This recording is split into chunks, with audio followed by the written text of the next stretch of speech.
place of somebody like the rich farmer from down the road. Stones are very important people, and the reason for that is because it's so hard to construct. So that top stone up there weighs something in and around 3 tons. The largest one in Ireland is in Brandon Hill in Carlow, and estimated to weigh something in the region of about 10 tons. So obviously these stones are very, very difficult to move. So how they would have moved them is still something open to interpretation. Probably the best explanation they have is they would have cut down small trees and rolled them. But doing it like this probably would have taken them, months, probably maybe even years.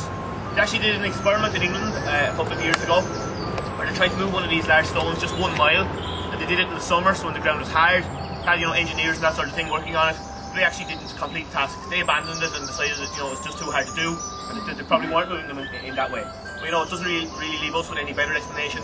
So we can only assume that they're putting an awful lot of effort into these, and it does actually take them years just to build one grave. In reference to the name Dolmen, it's an ancient French word, and it translates roughly as large stone table.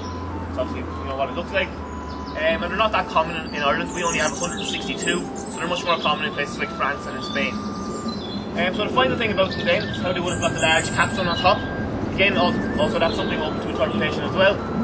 They might have levered it up using small trees, or else maybe build a large mud ramp and then pulled it up or pushed it up. But at this time in Ireland, they're building things like Newgrange, in England Stonehenge. So these people obviously have a great knowledge of engineering or building. So shouldn't be that surprised that they can construct something like a dog. So this is the stone circle. In many ways, one of the great mysteries of Irish history. So historians aren't really 100% sure what it would have been used for. They most probably think religious activities, and they draw that conclusion for a couple of reasons. So as I said, these people are pagans, and the main pagan god is Luke, the god of the sun. And all these stone circles are aligned to the sun. So like Stonehenge or Newgrange, on the 21st of June, Midsummer's Day, the sun shines in through the door here, onto the centre stone, and back onto the axial stone over here. Similarly, they have northwest facing ones which do the same thing for the 21st of December, the winter solstice.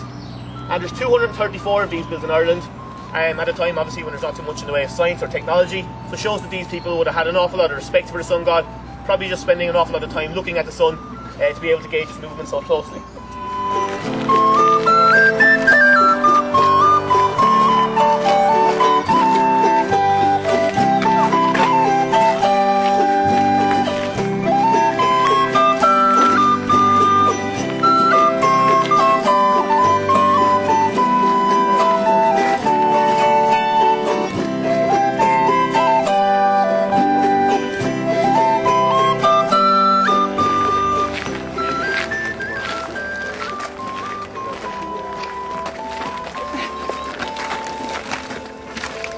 This one's haunted. Oh, okay.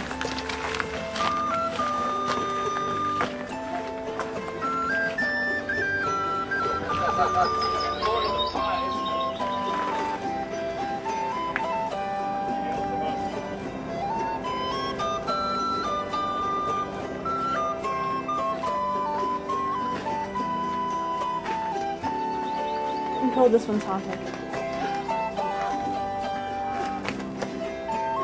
This guy is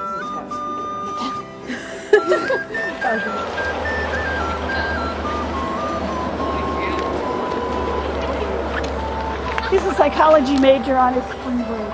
I'm finding all this out on the brief walks between epics.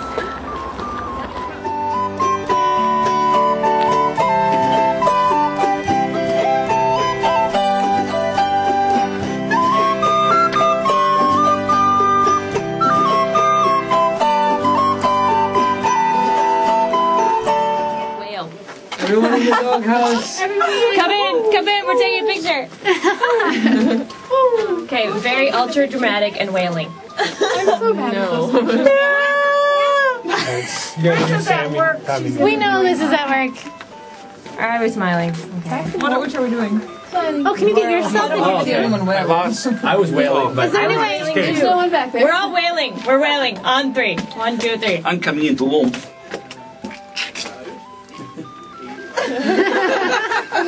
Can everybody wail? 1. Oh, that was worth it. 2.